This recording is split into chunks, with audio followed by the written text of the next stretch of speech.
Good morning mga kamamis, mga kasisi, mga ka-idol. Ayan po, meron na naman po akong isi-share sa inyo ngayong umaga dito sa kitchen ni Mami Ching.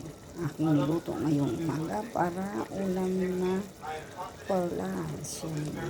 Kami dalawa lang po ngayon, kaya yan lang po ang niluto ko, kaunting-konti. Yan po ay giniling na baboy na rin may kahalong patatas. Ang tawag po dyan ay tortang baboy. Ayan mga kamamis. Ganun kasimple po. Inano ko po yan ginisa sa sibuyas, bawang. At yun po, nilagyan ko yung giniling ng konting toyo, konting suka.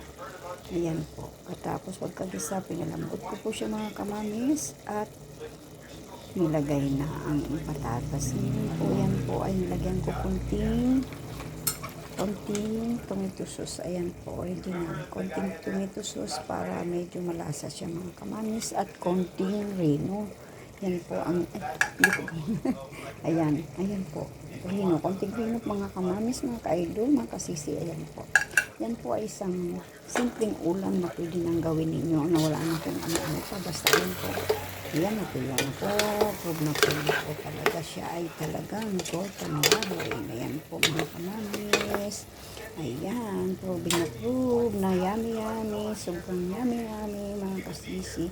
Ayan, thank you for watching my video. Mga kasisi, mga ka-idol, mga kamamis. Paki-like naman po sa aking channel YouTube, Mami Floor Kitchen. Love you all. Bye-bye.